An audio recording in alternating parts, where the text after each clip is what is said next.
Hello friends! Happy Friday. Hope your day is going great so far. For today's video, we're going to take a pause on our normal scheduled program. As you guys know, if you've been following me for a while, we've been following or doing chapters in the book Essential Truths of the Christian Faith by R.C. Sproul. And today we're going to take a little pause on that because we have a special guest, special speaker. And this is somebody that I know. I've known all of my life. This is my brother. His name is Adolfo. And he currently lives in Venezuela. So I thought it would be kind of neat to have him on here and just share with us a few things that's going on in your life and how God's been speaking to you lately. So without further ado. Hello. Well, I have stage right now. It's like I'm sitting for a phone and I'm conscious of all the people that may be watching, and now I'm affected. I know. But anyway, that's it's all good. Right now we're just talking to us, and the kids are on the side, so we're talking to the kids too. But it's great. It's great to be involved in what you're doing and what God's doing through you. And it's beautiful to think that technology is just one of the ways that God uses to do what He does, what He's always done since eternity. So anyway, this is how He's designed today. So we're gonna honor Him here. So all right, about me, I've lived in Venezuela since 2011. My essence there is to find my place in what God's doing in my people's work, my people's lives. I'm very Venezuelan. I'm very glad to be Venezuelan. He smells Venezuelan too. Yeah, I see. And I realized that it's been so tightly ingrained in my soul that that's just where I want to be. Whatever it is that happens to be in my life, I want it to be there. And it's not something very logical. I don't know how to say it. It's just something that I am, and it's part of my identity. So I've been there since 2011, and I've been involved. The main ministry that I use is my camp. My family has a Christian camp. But it's very diverse. It's hard to summarize it in a single quote-unquote ministry. I'm simply in the lives that God brings to me. But the camp is a great platform for it because I get to do all the things that I am. I do outdoor adventures. I do music. I'm a saxophone player. I have an orchestra, a kids orchestra. We can talk about it if you want. I have yet to be there. I'm praying that hopefully in the future that will happen. But that would be a dream. Yeah. That would be amazing. But in essence, any way that God brings a life to me, I take them as from the Lord, and I try to discern why He brought me to them or brought them to me. And I thrive off of it because for me, it's the most beautiful thing to see God work in somebody's life. I've been very. There's not money there. Obviously, there's not a lot of other things to make you happy. But what makes me happy there, what keeps me there, keeps me so excited, is all the God things that are there. Not so much in nature. I mean, hugely in nature. I collect glory from all the natural things that surround me. He lives in the mountains. Tell him where you right, live. It's a paradise. It's so hard to describe. I have so much nature to my available to me, and by the way, I don't mess around. If I want to go to a mountain, I go to it. I don't even. I will rule over my life and do what's in my heart. And there's these mountains. Of course, there's all kinds of mountains, but the biggest one is a 3-hour, for me, with a 50-pound ruck on, a summit, and from which you can see major Venezuelan geography. Wow. You see in the perspective on the sky and the clouds. It's very hard to describe. Words aren't meant to display these kind of glories. And I go, anyway, you have rivers, you have caves. There's vertical caves that I descend that are also amazing. So anyway, I collect all this glory and I fill my heart with it, and it's amazing for me. It's more to me than what a job could give me. I made that decision in 2006 where I realized that I wouldn't be fulfilled by jobs and progress, and all that jobs can provide you, like cars and stability, quote unquote. They're actually quite worthless compared to these kind of beautiful things. But even above that, even beyond the natural beauties of God, the work of God and the souls that surround me, that really does it to me overly.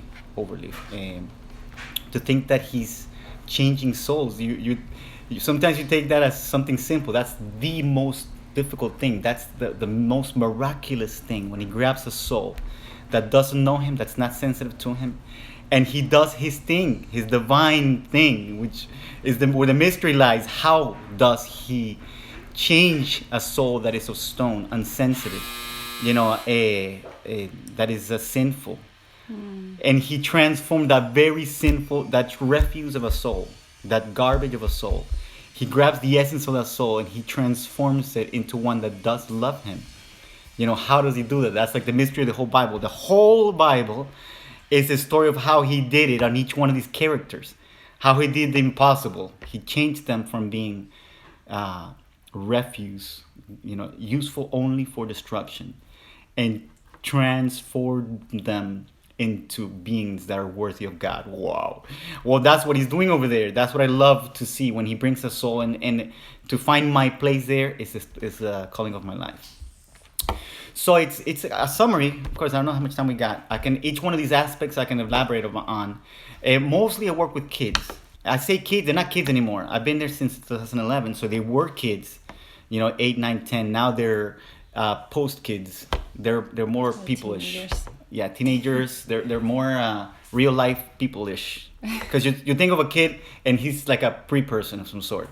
He doesn't quite factor in as a person, but anyway, not really. You realize that you were also a kid and you were a person when you were a kid, by the way. But they become factors, real life people now. So in this case, they're same kids, but they're big.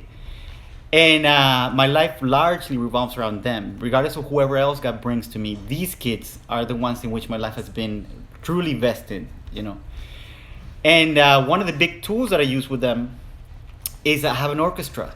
Venezuela has been blessed with a musical system, big. I can expound. The biggest character in that whole system is Gustavo Dudamel. I'm pretty sure you've heard of him or seen him somewhere. He's a curly-haired young director making, impressing the world. Right? I think he's done everything you could possibly do in classical music now. Gustavo Dudamel. He was raised in El Sistema, which is this system where kids everywhere in Venezuela can play classical music. And lo and behold, there's a nucleus, I guess, where I live, where I am, not exactly my house. And I'm the director of it.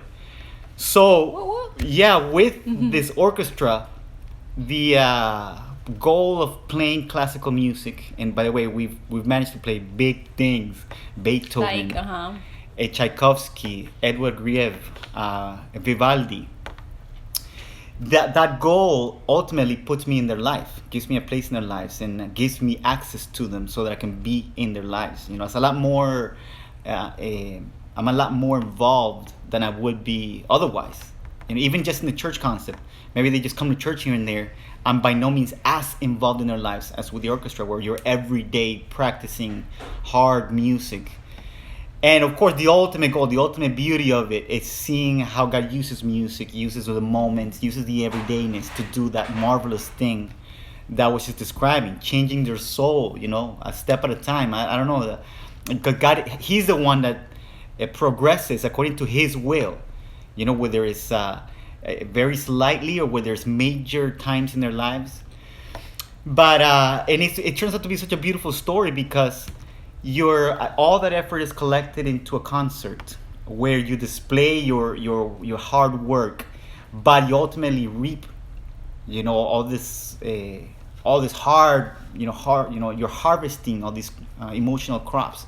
So I stand there and I breathe deeply, and then on we go, playing the second movement to Beethoven's third, and it's the most deepest music. And then you open your eyes, you realize that you're actually doing Beethoven deep music with these kids in such an unexpected place, and you see the hand of God. You see that this is how God works His work, because He's wonderful. Mm-hmm. He's about showing His wonders. That's what He does. It's not like, I never thought that God could show His glory. Well, you're right. We're very blind to His glory, so it's impressive. But that's what He does. It's His priority to show Himself, to bask in His glory. And to another's perspective, it doesn't seem like much. Like what they're not gonna make money from that music. What's the real use in their lives? But from the true perspective, you are involved in heavenly things to degrees that you were never worthy of.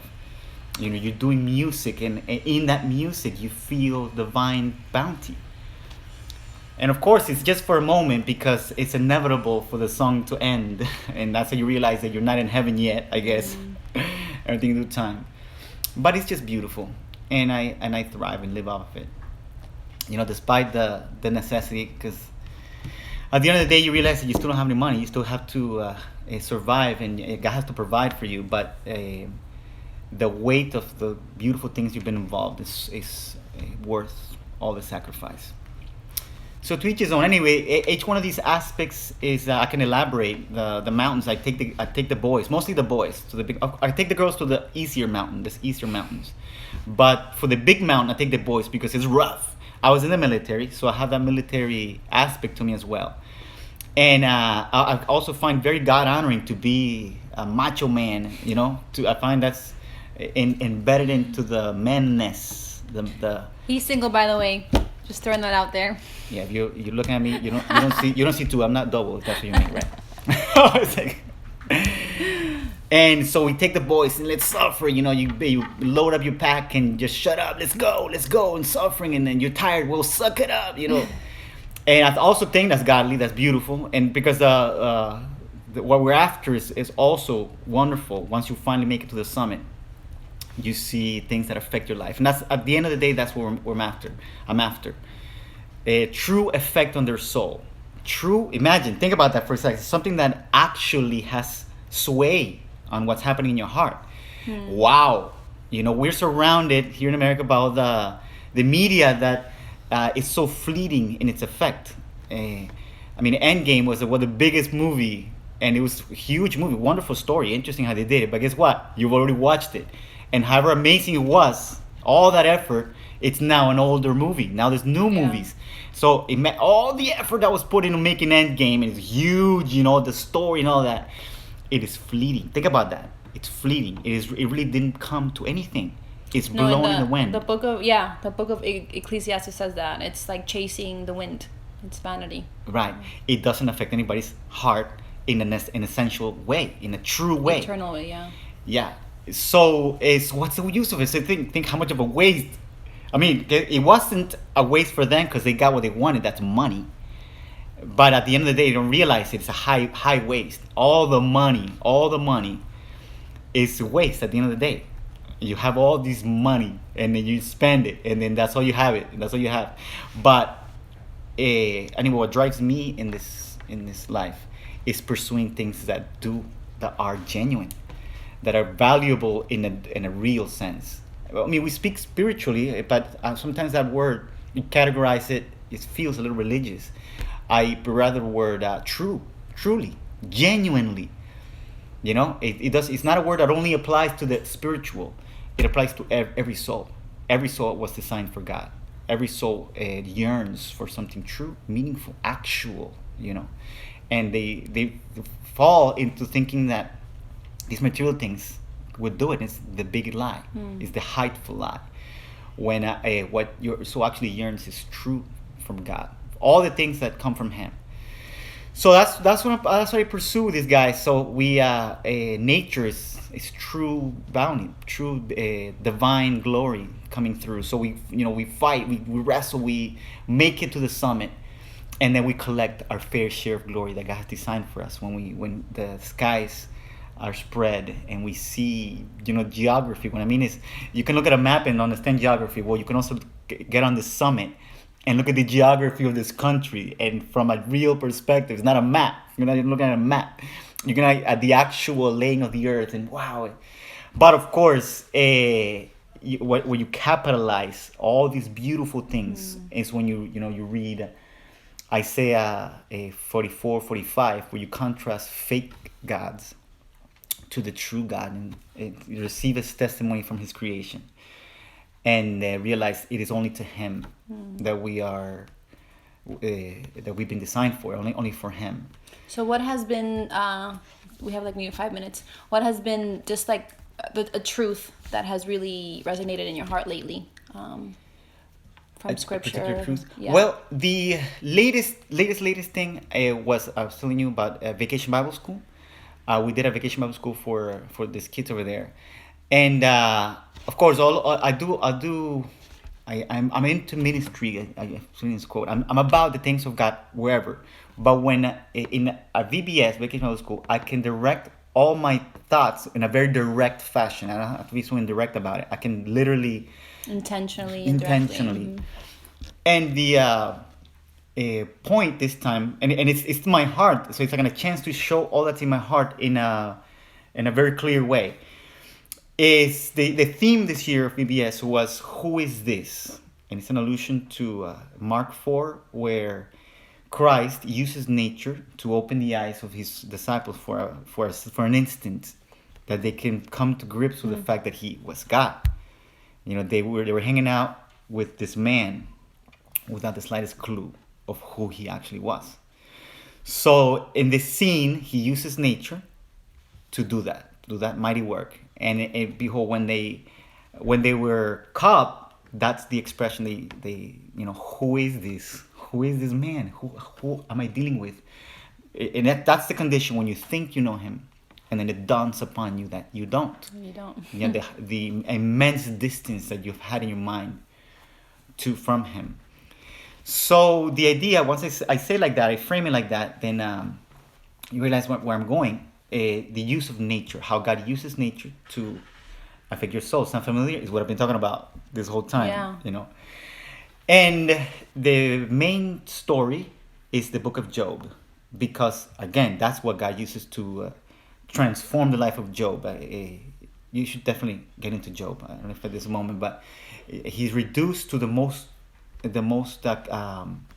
tormenting suffering you can imagine. Not so much physically, but then emotionally, he's stripped of his dignity in a way that no one expects. He thought he was getting consoled by his friends. Instead, they came to humiliate him overly, and he's struggling for a little bit of dignity. Anyway, he's reduced very thoroughly.